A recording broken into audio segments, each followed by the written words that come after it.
Hello there and welcome back to the channel. It's Finn of Discs and today it's the ladies' turn. We'll be looking at the stats of the very best FPO players in the world. Let's get into the video. Alright, let's jump right into it. As we did with the previous video last week regarding the MPO players, we'll be doing the similar thing, except we'll be taking European players instead of just Finnish because we know why. So we'll be taking 3 of the best European players against 3 of the best American players and comparing their stats. And as we did last time, let's jump into my laptop over here. So what we have here is the PDGA page with the end of last year status ranked by ratings. I know not everybody is a fan of ranking by ratings, but since the players we'll be looking at haven't spent too much time the previous couple of years playing against each other in the same events, this is one way of gathering the story together or comparing the players, so we'll be just doing that today. So obviously Paige topping the list, we'll be taking her for the American side. Then we have Kristin Tattar, Henna, Blomroos, Eveliina Salonen, who will be the 3 European players, as you probably guessed, also from the thumbnail. Then we'll be taking Hailey King as the young up-and-comer from the American side, also taking home the National Tour Championship last year. And then we'll be jumping Sarah Holcomb because we want to take Catrina Allen in because she was the last world champion. So I think it just makes sense to do that.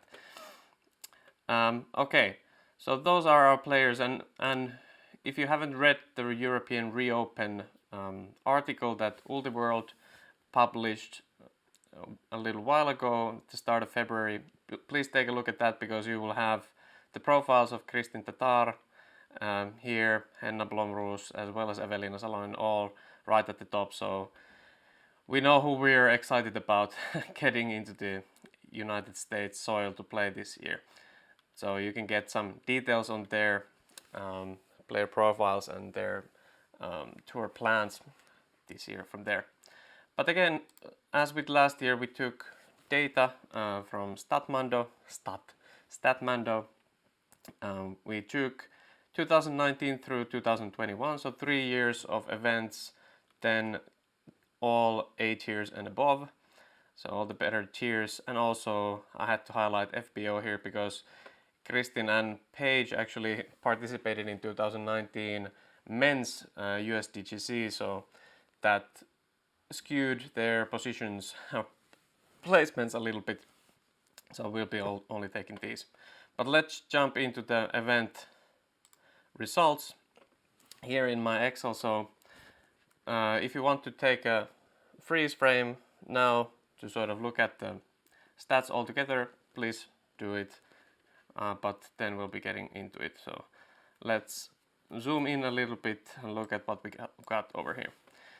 So again, as with the men, the Americans played in a bunch of more tournaments than the...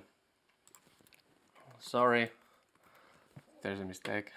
I obviously did use the previous Excel as a basis for this, so it's understandable. So more events here, so we'll be looking at the win percentages, other percentages more in detail. So let's look at the win percentage. You can really see the level of the playing field and the size of the playing field in the FPO categories in both in the European grounds and in the American grounds. So Paige obviously dominating for a long time already, over almost 50% win rate, whereas Kristin and Eveliina actually going at 50% or over, and Henna and Hailey also coming there sort of building up their careers. So Henna, for example, won the European Championship, the Finnish Nationals also last year. So sort of a growing careers over there for them. Then podium placings, not like that. Podium placings also, the Europeans taking home more percentage places in podiums, almost always in the top 3. So they really are the best in their respective areas. Top 10 percentages, the same story. Obviously, also on the American side, almost everybody is making every top 10 in each event, but here it's 100%, no questions about it. The average placings, the same. Worst place, the same. So you can really start to see what the storyline here is, that the ones who are best in the area will be succeeding more often than not. So then when we jump onto the cast side, here we can see casting at almost every event for everybody. Along again the same story. Then we have the biggest caches, the same story as with the MPO side. So there's just more cash in the United States tour. So biggest caches here, 20k for Hailey from the Tour Championship in 2020, I believe. Then we have Catrina Allen winning the World Championships last year, Paige the Tour Championship 2019. So, and obviously if we had Missy Gannon here, we would have the Tour Championship pot be even higher than this. So the purses are growing there, and also Kristin's 5,000 here is from the US soil as well. So the same story goes. The average CAS is a little bit closer than with the men, but still we see Kristin having that added purse from last year, the big American events where she was very successful, winning multiple. So this will rise up the average CAS for sure. And then we have the Finnish side of it all. Best ratings, similar stuff. Paige Pierce sort of singling herself out here. Average ratings also sort of similar in the mix. So everybody is sort of at the top of the world on the ratings game.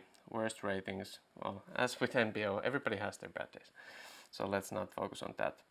But then we also took info from UDisc as with the men. So the season of 2021, and I took all of this data from here and put it in the Excel and compared the players against each other. So here we have the data. So again, if you want to freeze and look at the numbers separately, please do, but let's pick out some highlights from here. I've also highlighted any top 10 places with the blue coloring. I'm not sure if you can see it that well, but blue background coloring for each of the top 10, so you can see where people are a little bit ranking at. So we have again the same story. Obviously when they play more, they have more fairways that they throw. So we have about a third, or the European fairways times 3 at least for the Americans. So we'll just again looking at the percentages here. Fairway hits overall, Americans being a bit better, but then Kristin being the first in the world by herself, so that lifts up the European side quite a bit. Then we have the part, so right next to the basket, arriving right next to the basket for a birdie. We have everybody, almost everybody in the top 10. 11th for Eveliina, and then 21st for Henna.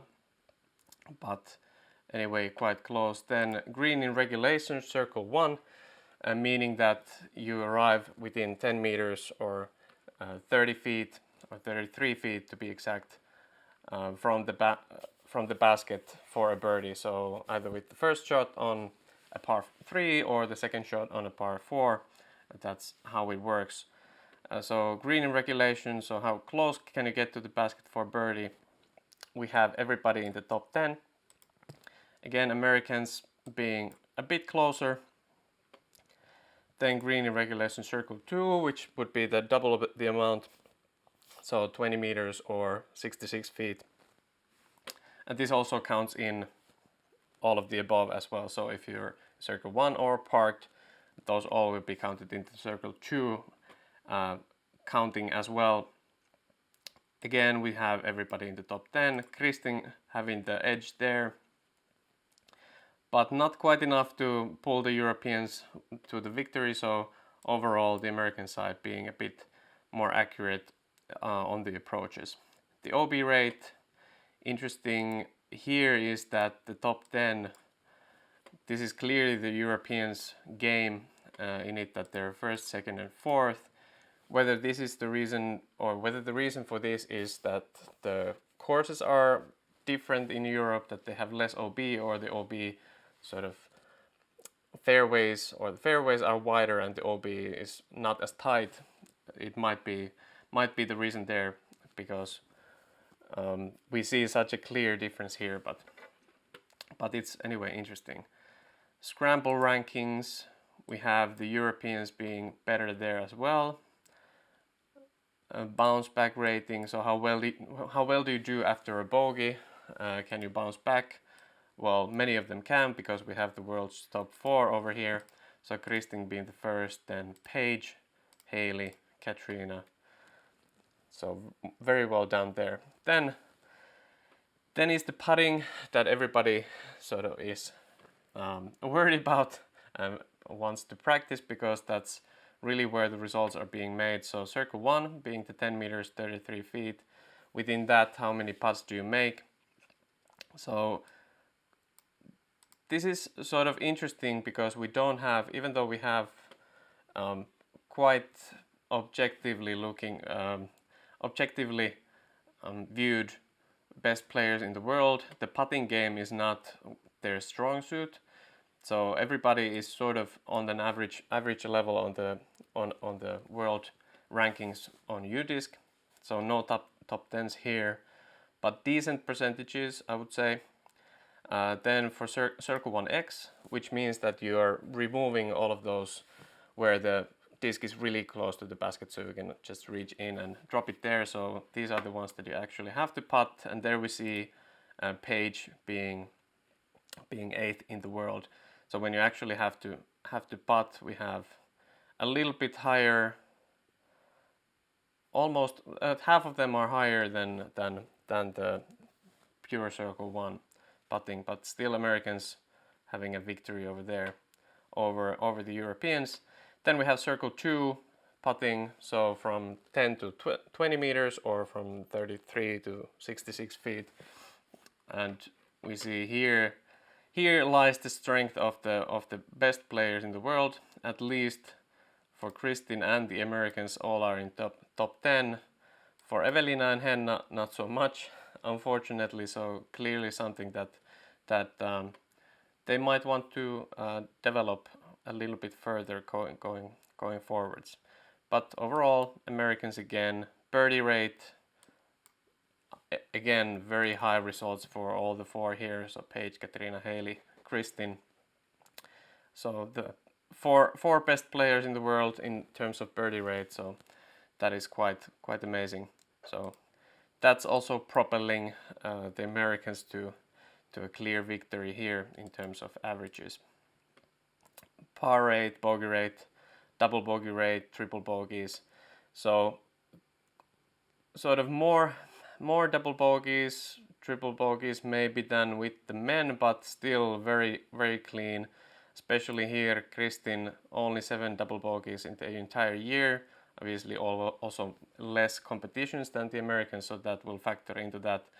And 1 triple bogey over 360 holes, which is very good. Only 2 for Henna, and anyway 10 or under for everyone. So you want to be close. You want to be clean. I mean, on the course, if you want to compete, that's the story that we do get out of it. And then it is probably one of the more interesting things where we can see all of them this year. So the events that they are planning to play. So this is a little bit tricky with the women because they didn't release their full schedules in Instagram, so or not all of them did. Hailey provided some more information, but also said subject to change in the post.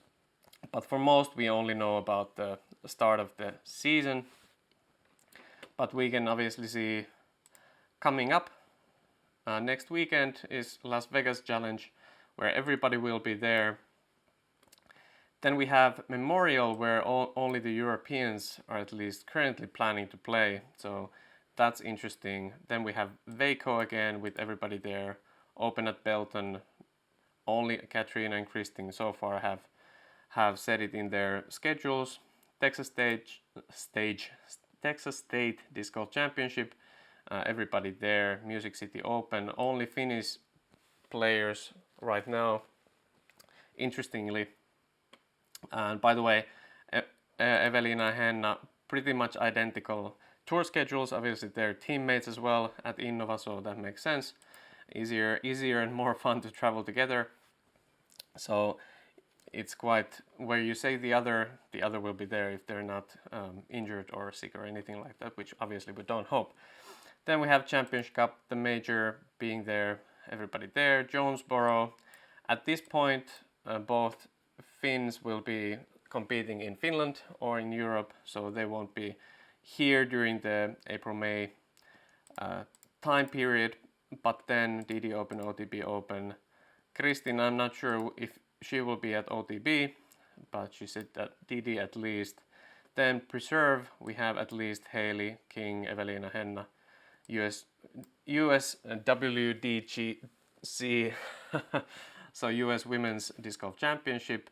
I'm sure we will see everybody there, but they just didn't have it written down in their schedules, at least if I took the information correctly. But I think it's safe to say that they will be there. Idlewild, the Finns won't be there, but the other ones will.